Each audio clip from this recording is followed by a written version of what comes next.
¿Cómo es que hay electricidad y químicos en el cerebro? A principios del siglo XX se pensaba que en el cerebro la información circulaba como en eso que está en el tupper en el fondo de la heladera y nadie quiere vaciar.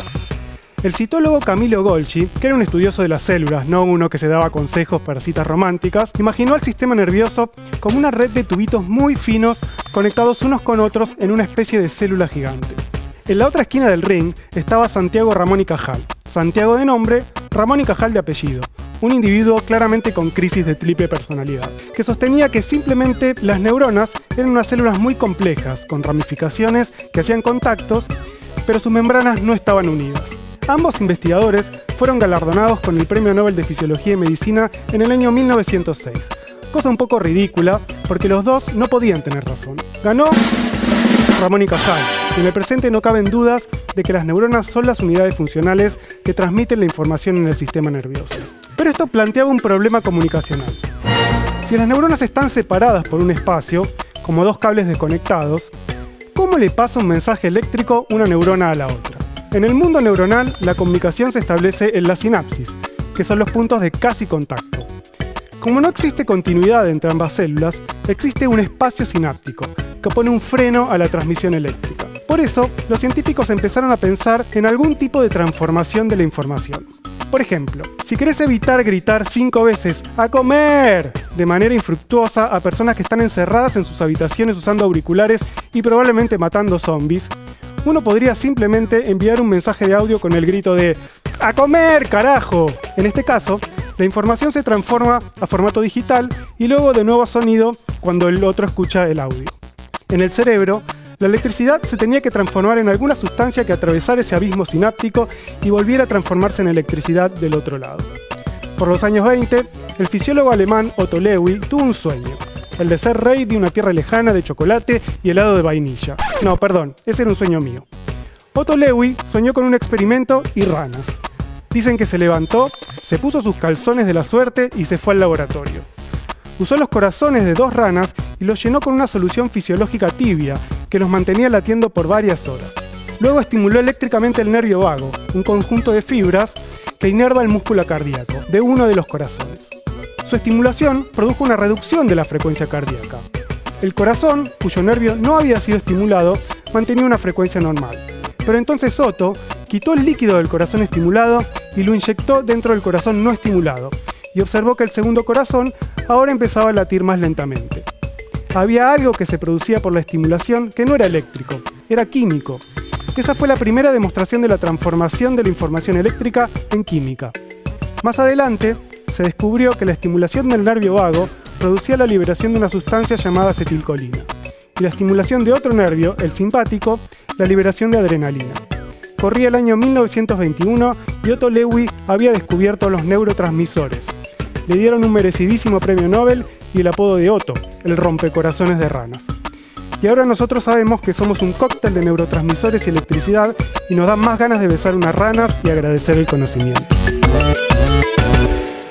Hermoso, me encantó, y estamos acá con Pedro que vamos a charlar, que a mí lo que me parece fascinante es que mientras Pedro escribe todas esas líneas, esa poesía, también, ¿no? Es como que hay todo un circuito de química claro. y neuronas y electricidad que se están encendiendo o algo así, no sé qué metáfora usar. Así que bueno, Pedro, me encantó. ¿Qué más nos podés decir de la química y la electricidad en el cerebro? La historia continuó, porque ahora sabemos muchísimo más de lo que investigó Otto Loewi en ese momento. Sabemos que hay un cóctel de muchísimos neurotransmisores y además que el código neuronal, o sea, el lenguaje entre las neuronas, es eléctrico. Y uno puede seguir un poco la historia de los químicos y la electricidad en el cerebro a través de los ganadores de los premios Nobel. Y en algún punto eso llega a Argentina y es súper interesante cómo llegamos a ese final, que empieza por ahí estudiando distintas especies, ¿no? A veces la neurociencia se alimenta de experimentos en muchas especies distintas, y uno fue el calamar gigante. El calamar gigante también le valió Nobeles a Hodgkin y Huxley, claro. Que estudiaron básicamente el código, o sea, cómo es que llega esa electricidad, cómo se produce esa electricidad, y descubrieron que se produce como en ráfagas, como si uno estuviera leyendo un código de barras, donde cada barra es un pulso eléctrico que se genera en las neuronas, y describieron cómo se genera. Pero eso se genera en la neurona que está mandando el mensaje. ¿Qué es lo que recibe la neurona que tiene que recibir e interpretar esa información? Y ahí es donde ocurría esta cuestión de los neurotransmisores. Esas ráfagas de electricidad, esos impulsos que se llaman potenciales de acción, llegan a la parte final de la neurona y ahí se tienen que liberar esos neurotransmisores. Tiene que transformarse esa actividad eléctrica en actividad química, o en algún tipo de sustancia química que tiene que llegar de nuevo a la célula receptora.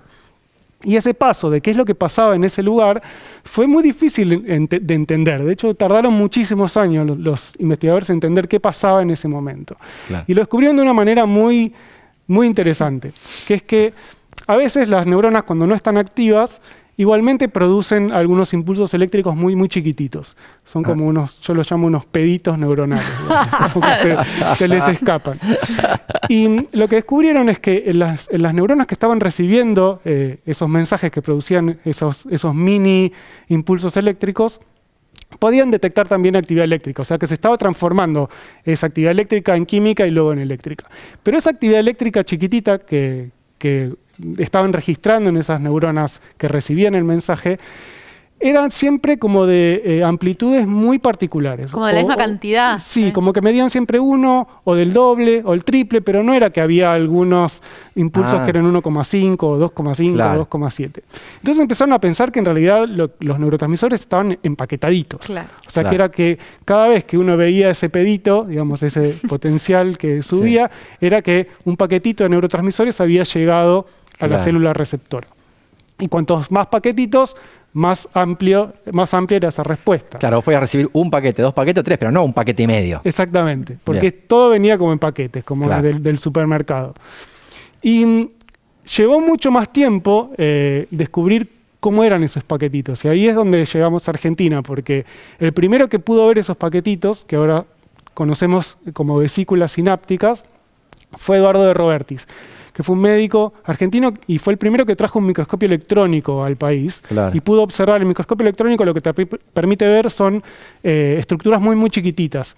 Y él desarrolló una técnica para aislar la parte en la que están conectadas las neuronas, ¿sí? La parte de la sinapsis, y poder ver qué es lo que estaba dentro de la neurona esta que enviaba el mensaje. Y los pudo ver esas pelotitas con los neurotransmisores adentro y descubrió las vesículas sinápticas. Lo más injusto de todo es que a los que descubrieron los peditos neuronales y los potenciales estos neuronales, que fueron Katz, Axelrod y von Euler, les dieron el premio Nobel, pero muchos creen que de Robertis fue el gran ignorado en esa ceremonia de premio Nobel, porque realmente lo merecía. Pero bueno, ha dejado una historia y un legado muy importante en la neurociencia argentina. Así que estuvo de Robertis, pero ganamos el mundial, ¿no? Representó a la Argentina en uno de los descubrimientos más grandes de la neurociencia y que nos permite ahora entender lo complicado que es esta cuestión química y eléctrica en el cerebro, que en realidad tenemos un cóctel, hoy se conocen decenas de neurotransmisores que actúan en montones de lugares, con los neurotransmisores funcionan como especie de llaves cerraduras, tenés muchísimas llaves, muchísimas cerraduras distintas que hacen distintas cosas en todo el cerebro, lo que le dan una complejidad y una riqueza muy grande para poder hacer todas las cosas que hacemos todos los días, para poder pensar, para poder emocionarnos, para poder tener acciones, charlar, llamar a otro, entender qué es lo que le pasa. Entender la neurociencia. Sí, y entender quiénes somos finalmente. Pero todavía no sabemos el código, ¿no, Pedro?